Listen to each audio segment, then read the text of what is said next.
अब चाहिँ तपाईहरुको माझमा तपाईहरुसँग हाम्रो ममता शिवाकोटी म्याम चाहिँ तपाईहरुको माझमा आउँदै हुनुहुन्छ।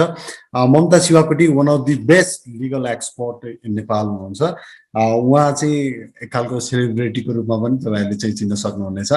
उहाँलाई चाहिँ तपाईहरुले टिकटकमा पनि भेट्न सक्नुहुन्छ। उहाँको टिकटकमा 1 लाख प्लस फलोअर्स पनि छ। उहाँलाई चाहिँ टिकटकमा तपाईहरुले चाहिँ ल विथ ममता भनेर चाहिँ सर्च गरेर खोज्न पनि सक्नुहुन्छ। उहाँले चाहिँ लिगलको बारेमा चाहिँ धेरै टिकटकहरु बनाएर तपाईहरुलाई अझ बेस्ट नलेजहरु पनि त्यहाँ दिन सक्नुहुन्छ। ममता म्याम नमस्कार, सुनिराख्नु भएको छ? नमस्ते सर, एकदमै धेरै तारिफ गर्नुभयो। I'm not an expert at all. Start गरौँ होला सेसन? हुन्छ ma'am.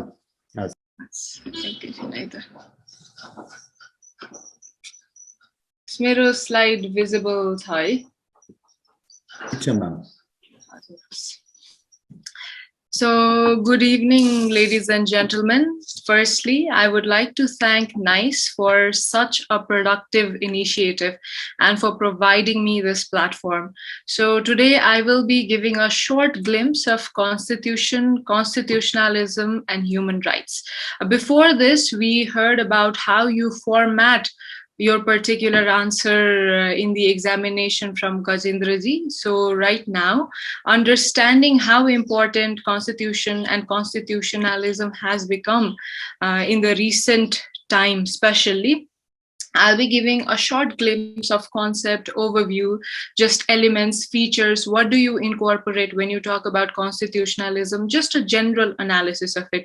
And also note that because we don't have much time today, we will not be delving much deeper into the content of it. So it will not be enough from the examination point of view, but definitely take it as a starting point in understanding Constitution, constitutionalism, and human rights, which I am sure most of you already have certain idea in. And also, it might get a little boring at times because I'm talking about the theoretical aspects. However, please bear with me for the next 20 to 22 minutes. Okay, so in the past few months, the newer generation has overwhelmingly gotten a glimpse of constitutional interpretation and constitutionalism. Shayadai kaile hami fundamental rights or directive principles bahek aru kehi constitutional provision padthyo hola, but the turmoil over the dissolution of House of Representatives, passing of ordinance, among others, has given us an incentive to read those provisions and try and understand them. Now, not just within the legal fraternity, but the general public has shown immense concern towards the protection of the spirit of the Constitution.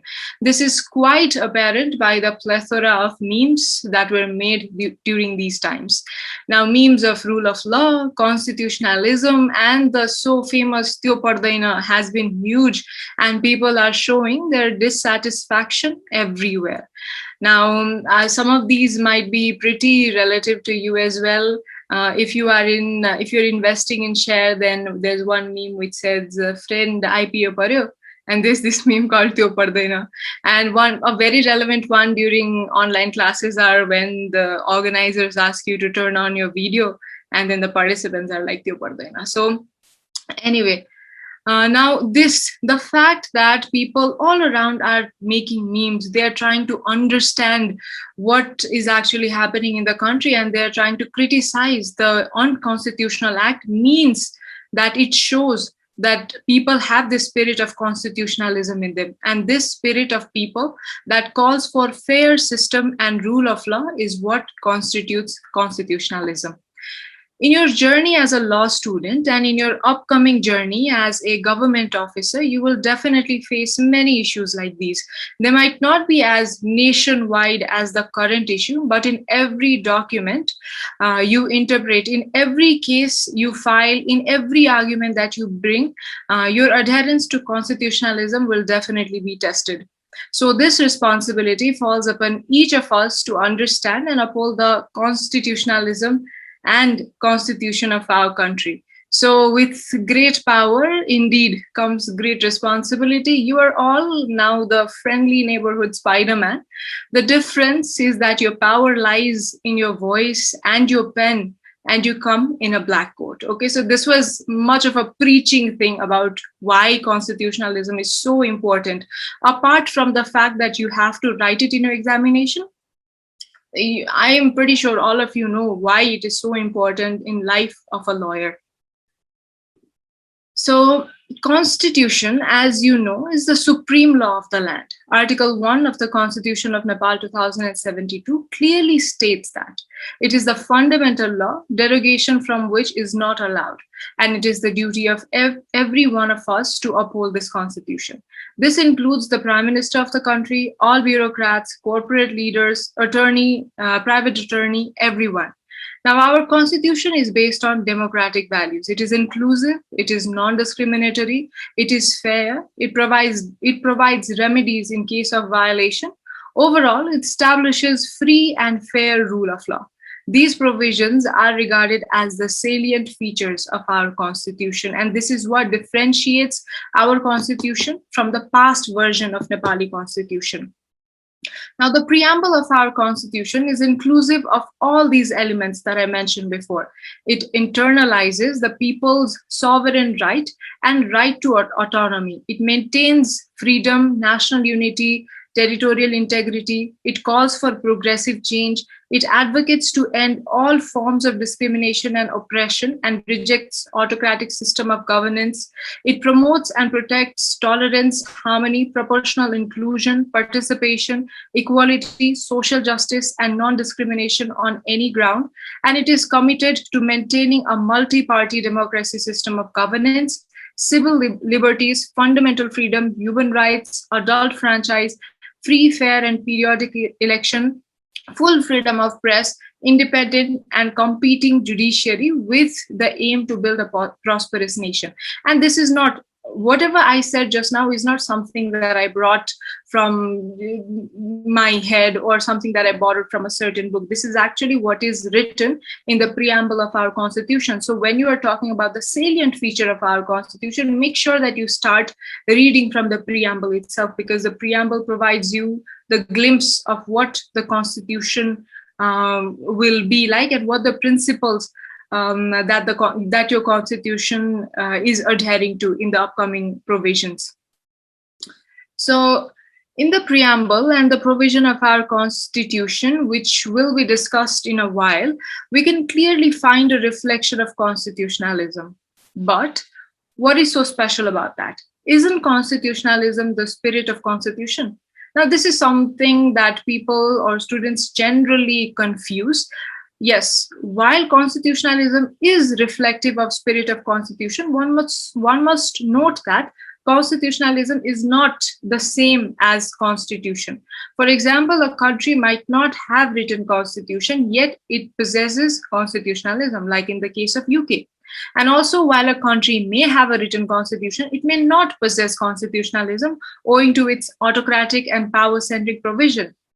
For example, North Korea or Syria, Tunisia, etc., when Arab Spring was occurring, they were considered to lack constitutionalism in a large sense. So constitutionalism, rather than reflecting merely constitution, is the reflection of its just and fair system. And it can be discovered via the constitution, the statutes, the judicial decisions, and the public opinion.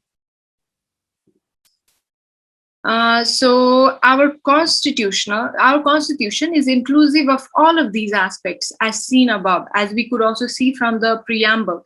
So we can say that our constitution embodies the spirit of constitutionalism in regards to its provision.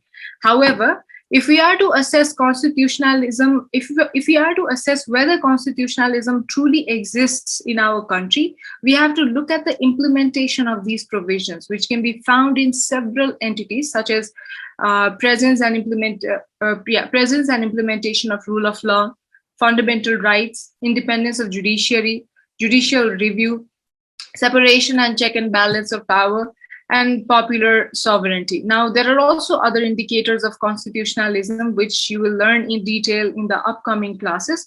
We do not have much time today, so we will be limited to these elements of constitutionalism. Now, the first is rule of law. And also, I see that there are comments, but I can't see what exactly it is right now. If there are any questions, I will address it at the end of the presentation, if that's okay. So, rule of law. Rule of law denotes a government of laws and not individuals. Individuals working within the state machinery are expected to exercise their official duties and responsibilities in accordance with the law. In other words, rule of law represents the supremacy of law. Now, what is supremacy of law? Supremacy of law that is publicly promulgated, equally enforced and independently adjudicated, and third, which is consistent with international human rights norm and standard. AVIC further states in explaining rule of law that no one is punishable except for a distinct breach of law established in the ordinary legal manner before the ordinary court of the land. Second, no person is above law. And third, courts play a vital role in protecting the rights of the individual. Now, in exploring our constitution, we find that these instances or these elements that have been promulgated by AVIC and other authors is present in our constitution. Now, our preamble, as I stated before, it reads, being committed to independent, impartial, and competent judiciary and the concept of rule of law. Further, Directive Principle in Article 50 Further, Directive Principle in Article 50 stipulates political objective of Nepal to establish a just system through rule of law. And state policy in Article 51B states policies relating to political and governance system is to maintain rule of law by protecting and promoting human rights. And again, in Article 56, role of all three structure of state is to protect the rule of law has been stated. And furthermore, Article 2 of the Constitution has vested the sovereignty and the state authority in Nepalese people. And it has been provided that the Constitution shall be exercised in accordance with the provisions set forth in the Constitution, that is, rule of law. Now, this is exactly why no unoriginal interpretation of the Constitution can be made. It was based on this principle that Supreme Court decided the last case of dissolution was unconstitutional, because the attorneys from the government side, they were arguing that interpretation of the constitutional provision could be made, despite the fact that there was no such provision for dissolution of House of Representatives in the Constitution. But the court stated that it has clearly been mentioned in our Constitution that no other interpretation shall be done and everything shall be done in accordance to the provisions set out in the Constitution itself. So it highlighted the principle of rule of law rather than the rule of an individual.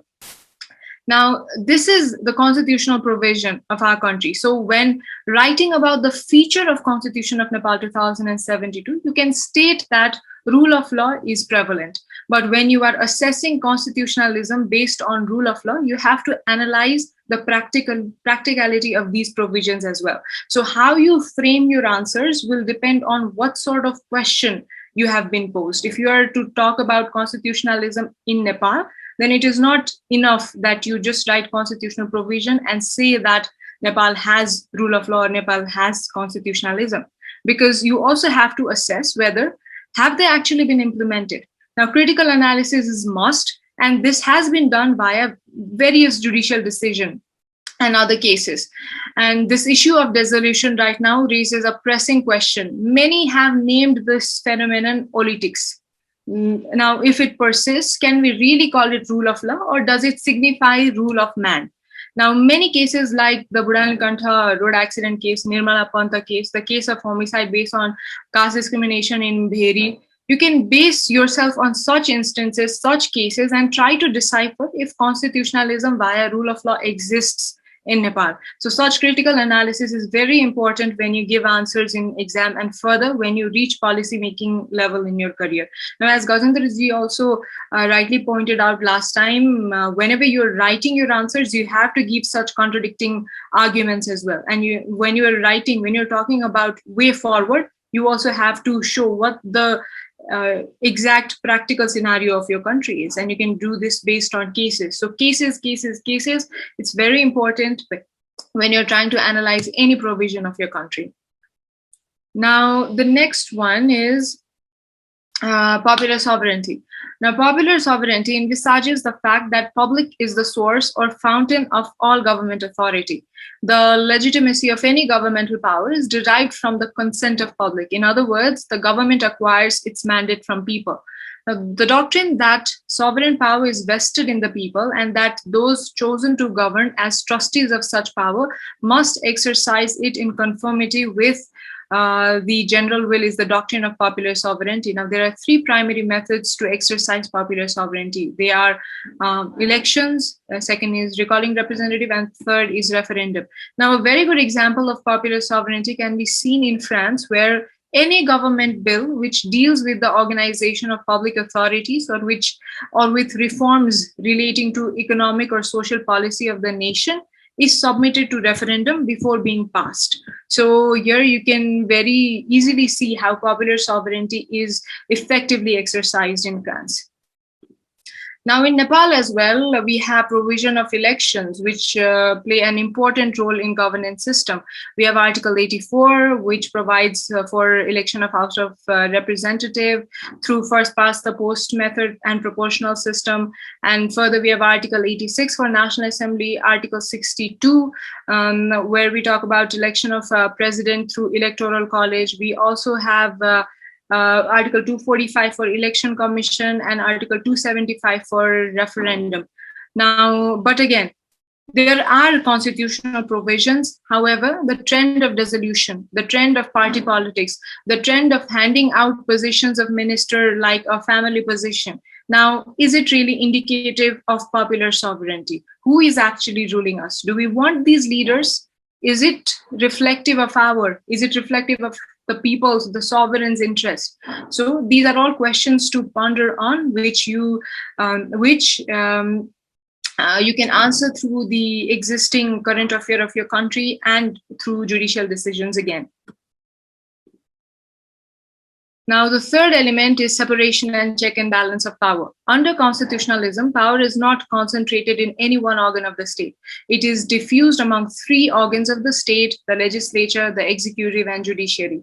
If power is monopolized by any organ of the state, there could be abuse of power, tyranny, and dictatorship, nor can there be liberty. Now, this concept of separation of power was introduced by Montesquieu.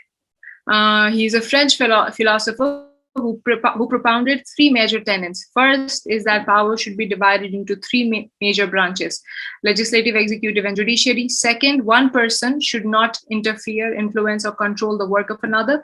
And the third one is that one body should not do the work of another. Now, along with the mechanism of separation of power also comes the mechanism of check and balance of power, where each branch of the state exercises some form of checking mechanism so that the other branch does not act outside its authority or jurisdiction. Nepal, as you know, has divided its state organ as such in constitution and has also provided for check and balance mechanism. Now, the fourth is independence of judiciary. In liberal democracy, the individual is at the center, and judicial independence is the hallmark of liberal democracy. An independent judiciary is regarded as the cornerstone of a free society and rule of law. Now, in explaining what constitutes independent judiciary, I would like to draw your attention to UN Basic Principles on Independence of Judiciary. Now, these are the documents that you should cite whenever you are writing your answer, because this is regarded, UN Basic Principle on Independence of Judiciary is regarded as one of the hallmark document for independence of judiciary. And if you incorporate these aspects in your answer, you will definitely be able to secure better marks. And now, as you can see, these are some of the provisions that have been provided in the said document. Now, in Nepal as well, independence of judiciary has been enshrined, starting from our preamble to Article 20, sub-Article 9, which talks about right relating to justice and fair trial, and also the provision regarding the appointment of judges has been provided in our Constitution.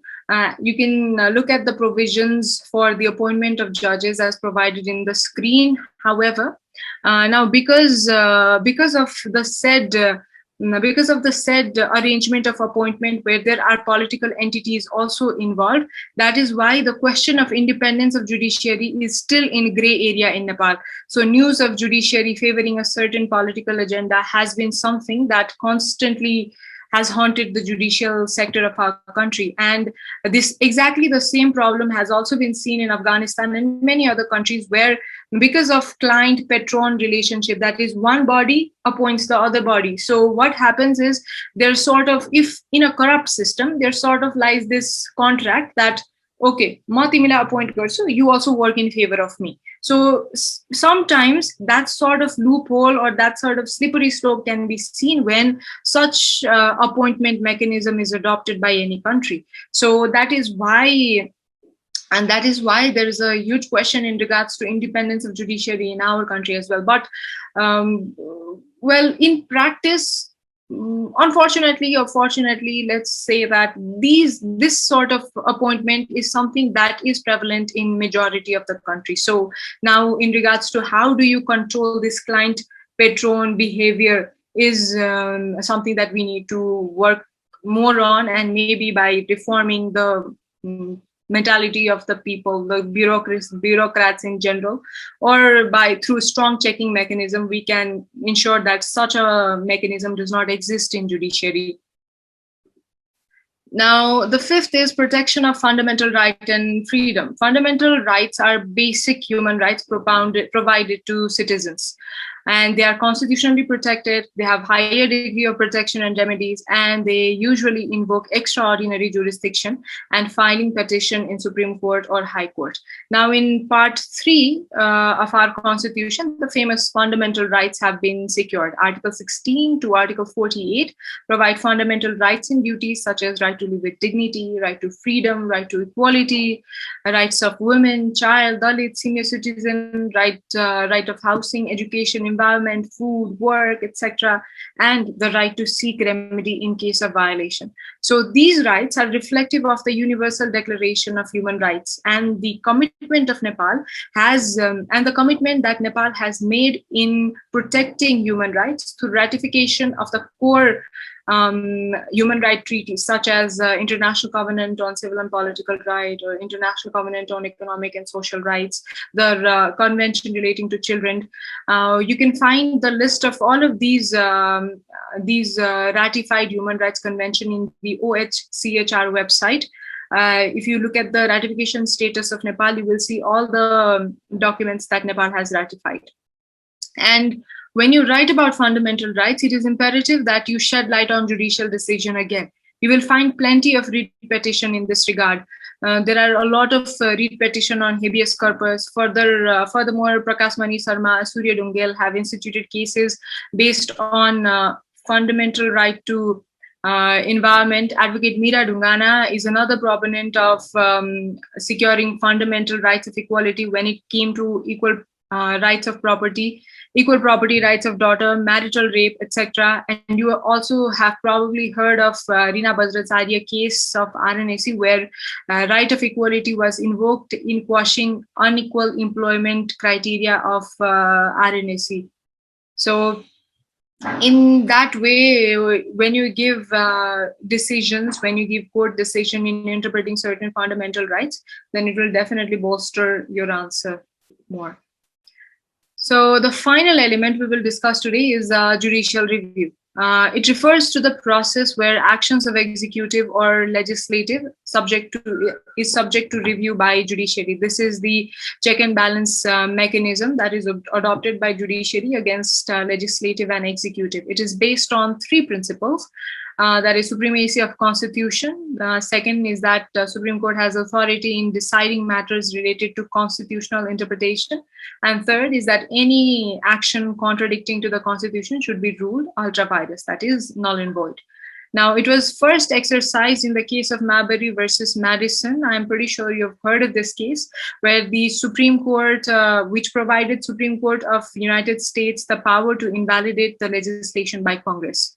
In our context, Article 133 of Supreme Court provides the right to review laws, the right to issue a writ of mandamus, certiorari, quo warranto in case of abuse of authority, to review previous judgment, and similar right has also been provided to the High Court of our country.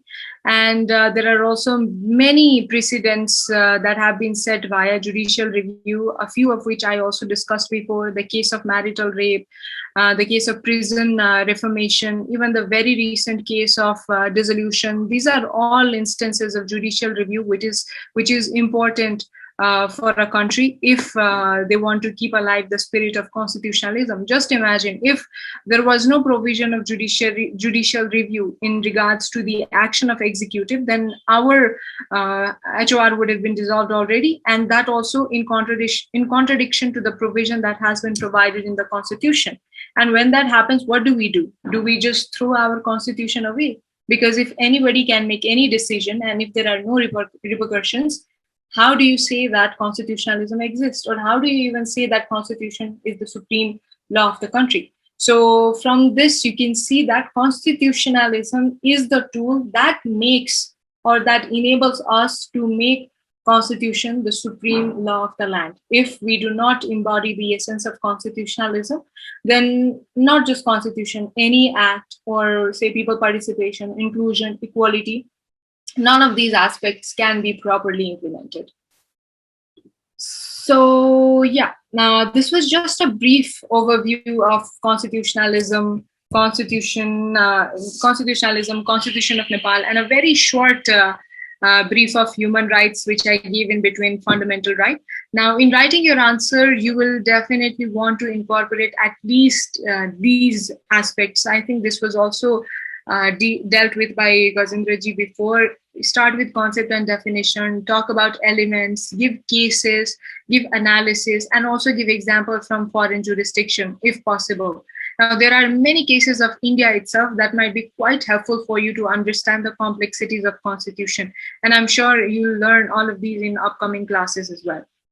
Now, yeah, so that's it. And yeah, as you know, I have social media presence as well. So if you want to know a little bit about all the constitutions of Nepal that have existed till date, you can go to my YouTube account. You can just search Law with Mamta. I have made a short video, and in concise manner, I have briefed all the constitutions that have existed in Nepal till now. I've also made a video on the dissolution of constitutionality of the dissolution of House of Representatives, the one before this.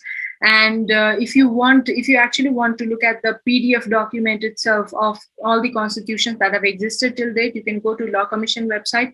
If you go to archive and if you look at all the constitution, you will see list of all the constitutions that Nepal has had till date. So this is it for today. I'm looking forward to meeting you all in the upcoming session. Thank you so much.